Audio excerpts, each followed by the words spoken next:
આજની ચર્ચાની શરૂઆત એક એક રહસ્યથી કરીએ. કલ્પના કરો, ચાલો. સિયોન પર્વત પર ઊભેલા 1,44,000 લોકો, એક રહસ્યમય જૂથ, અને તેમના કપાળ પર એક નામ લખેલું છે. આ દ્રશ્ય સીધું બાઇબલના પ્રકટીકરણના પુસ્તકમાંથી છે ને? બરાબર, કોઈ ફિલ્મની શરૂઆત જેવું લાગે. આજના આપણા વિશ્લેષણમાં આપણે એક ડિટેક્ટિવની જેમ આ રહસ્યને ઉકેલીશું. મને ગમ્યું. તો સંકેત શું છે? સંકેત? હમ. કપાળ પર લખેલું નામ, શંકાસ્પદ, આ 1,44,000 લોકો, અને હેતુ એ આપણે અંતમાં જાણીશું. અને તે કદાચ આખા બ્રહ્માંડ સાથે જોડાયેલો છે. વાહ. આપણી પાસે જે સ્ત્રોત છે તે આ વિષયનું ખૂબ ઊંડાણપૂર્વક અર્થઘટન કરે છે. તો ચાલો આ ફાઇલ ખોલીએ. આ શરૂઆત મને ખૂબ ગમી. કારણ કે આ ખરેખર એક રહસ્ય જેવું જ છે. અને આ રહસ્યનો પાયો, ખબર છે, એ વિચાર પર છે કે ઈશ્વરને સીધી રીતે જોઈ શકાતા નથી. ઓકે. એટલે તે પોતાને નામ દ્વારા પ્રગટ કરે છે. આ નામ જ તેમની ઓળખ છે, તેમનો સ્વભાવ, તેમનો હેતુ, બધું જ. તો આપણી તપાસ કેવી રીતે આગળ વધશે? જો, આપણે 3 ભાગમાં આગળ વધીશું. પહેલું, આપણે એ નામની ફોરેન્સિક તપાસ કરીશું. એ નામ શું છે, તેનો અર્થ શું છે. બરાબર. બીજું, આપણે શંકાસ્પદ લોકોની ઓળખ કરીશું.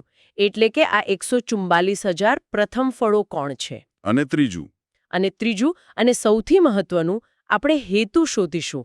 આ બધું શા માટે થઈ રહ્યું છે અને તેનું અંતિમ પરિણામ શું છે. ખૂબ સરસ. તો ચાલો પહેલા પુરાવાથી શરૂઆત કરીએ. કપાળ પર લખેલું નામ. હા. પ્રકટીકરણ 14:1 કહે છે કે કપાળ પર હલવાન એટલે કે ઈસુ અને તેમના પિતાનું નામ લખેલું છે.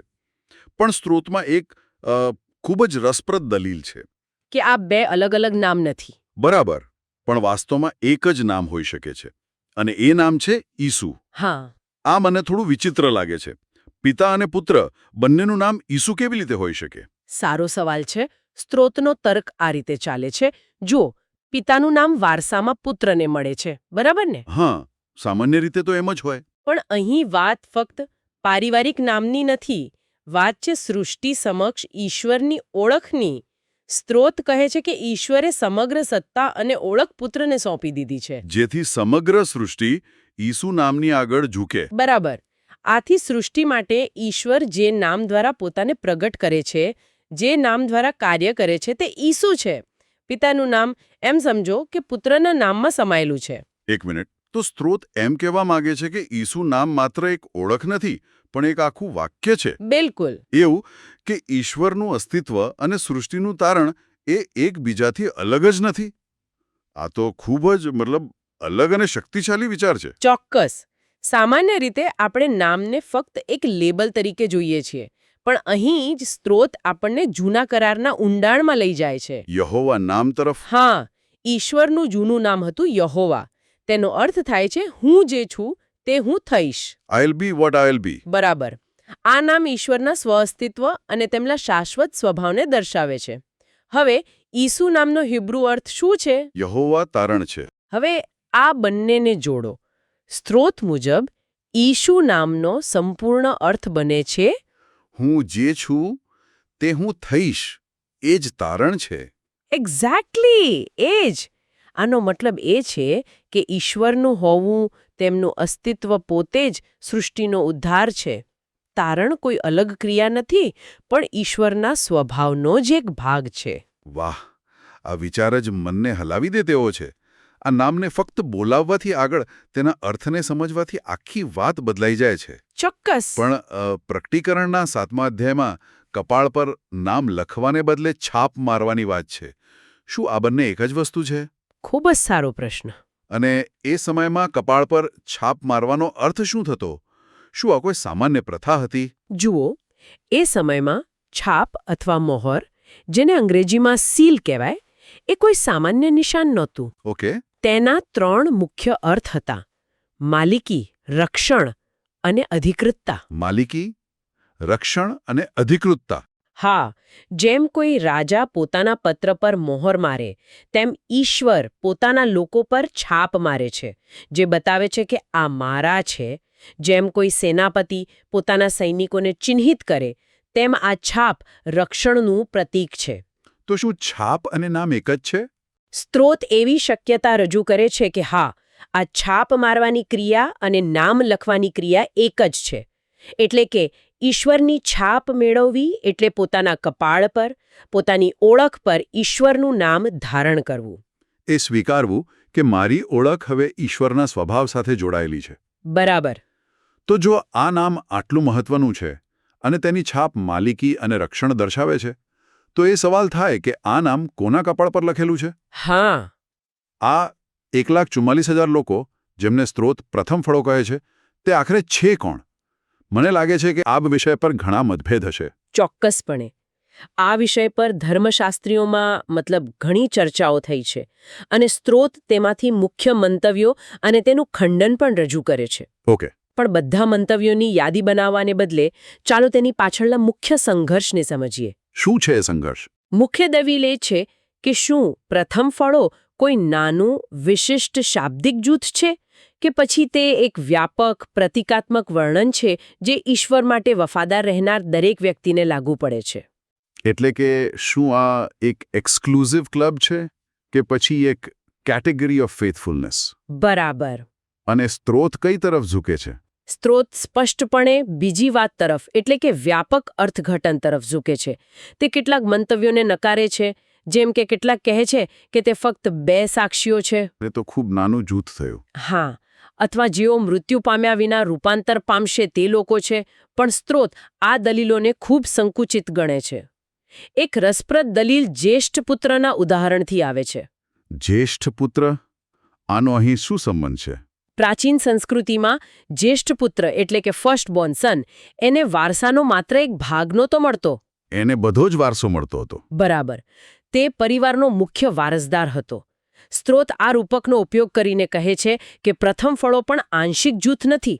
તેઓ ઈશ્વરના રાજ્યના સંપૂર્ણ વારસદાર છે. ઓહ, આ રીતે. તેથી સ્ત્રોતનો નિષ્કર્ષ એ છે કે પ્રથમ ફળો એ બધા જ શહીદ સાક્ષીઓ છે. બધા જ? હા. જે કોઈ પણ વ્યક્તિ ઈશ્વરની સાક્ષી આપવા માટે મૃત્યુ સુધી વફાદાર રહે છે, તે આ જૂથનો ભાગ છે. શહીદ સાક્ષી, જ્યેષ્ઠ પુત્ર, વારસદાર, રાજા યાજક, ખ્રિસ્તી દુલ્હન.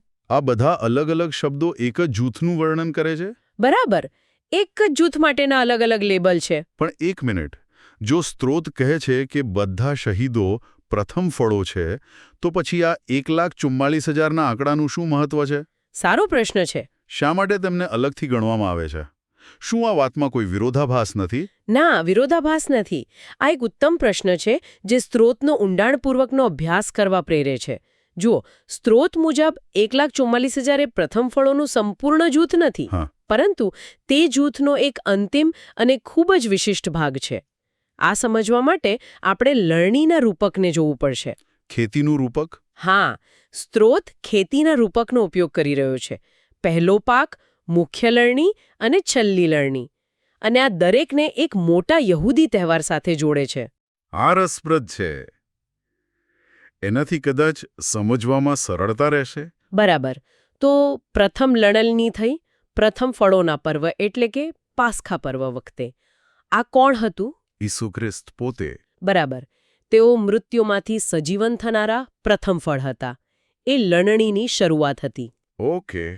પછી આવે છે બીજી અને લાંબી ચાલતી લણણી, જે 50મા દિવસ એટલે કે પેન્ટેકોસ્ટના તહેવાર સાથે જોડાયેલી છે. એટલે કે ચર્ચનો યુગ. હા. જેમાં હજારો લાખો સંતોએ પવિત્ર આત્મા મેળવ્યો અને તેમાંના ઘણા શહીદ થયા. આ મુખ્ય લણણી છે જે સદીઓથી ચાલી રહી છે. ઓકે. તો ઈસુ એ પહેલો પાક અને ચર્ચના યુગના શહીદો એ મુખ્ય લણણી. તો પછી 1,44,000 ક્યાં આવે છે? તેઓ ત્રીજી અને અંતિમ લણણી છે, જે મંડપ પર્વ એટલે કે ચોમાકજોલ સાથે જોડાયેલી છે. આ તહેવાર 1000 વર્ષના રાજ્યની શરૂઆતનું પ્રતીક છે. રાજ્ય શરૂ થતા બરાબર પહેલા? હા. એ રાજ્ય શરૂ થતા બરાબર પહેલા 1,44,000 લોકોને મનુષ્યોમાંથી ઉદ્ધાર પામેલા અંતિમ પ્રથમ ફળો તરીકે લણવામાં આવે છે. લણણીના અંતનું પ્રતીક? બરાબર.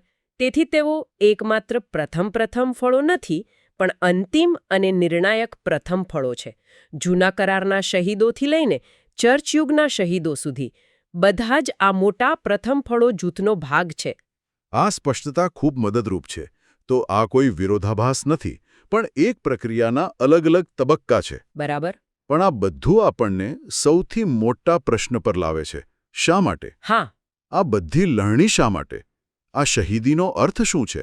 શા માટે ઈશ્વર પોતાના સૌથી વફાદાર લોકોને આટલી પીડામાંથી પસાર થવા દે છે? આ બધાનો અંતિમ હેતુ શું છે? હવે આપણે રહસ્યના કેન્દ્રમાં પહોંચી રહ્યા છીએ. સ્ત્રોત મુજબ આ કોઈ નાની વાત નથી. આ એક બ્રહ્માંડીય નાટકનો ક્લાઇમેક્સ છે. બ્રહ્માંડીય નાટક? હા, આ બધું શૈતાન દ્વારા ઈશ્વર પર લગાવવામાં આવેલા એક આરોપ સાથે જોડાયેલું છે. સદીઓથી શૈતાનનો દાવો એ રહ્યો છે કે ઈશ્વર અન્યાયી છે. અને તેનો મુખ્ય આરોપ શું છે? તેનો મુખ્ય આરોપ એ છે કે કોઈ પણ સૃષ્ટિ, કોઈ પણ મનુષ્ય ઈશ્વરની આજ્ઞાઓનું સંપૂર્ણપણે પાલન કરી જ ન શકે. અશક્ય છે. હા, તે દલીલ કરે છે કે ઈશ્વરની માંગણીઓ અશક્ય છે અને તેમના નિયમો જીવન આપવાને બદલે બોજારૂપ છે. આ એક એવો આરોપ છે જે સીધો ઈશ્વરના ચરિત્ર પર સવાલ ઉઠાવે છે. અને તેમના શાસન કરવાના અધિકાર પર. બરાબર. તો આ બધું, આ નામ, આ લોકો, આ શહીદી, એ કોઈ મોટા વૈશ્વિક કોર્ટ કેસમાં પુરાવા તરીકે રજૂ થઈ રહ્યું છે? બરાબર, એ જ. આ તો વાતને એક અલગ જ સ્તર પર લઈ જાય છે. ચોક્કસ. આ શહીદ, સાક્ષીઓ, આ પ્રથમ ફળો એ શૈતાનના દાવાનું જીવંત અને શ્વાસ લેતું ખંડન છે. જીવંત પુરાવા? હા, તેઓ એવા લોકો છે જેઓ ફક્ત શબ્દોથી નહીં પણ પોતાના જીવન અને મૃત્યુથી સાબિત કરે છે કે ઈશ્વરને પ્રેમ કરવો અને તેમની આજ્ઞાઓનું પાલન કરવું શક્ય છે. પણ તેમની શહીદી તો તેમની હાર જેવી લાગે.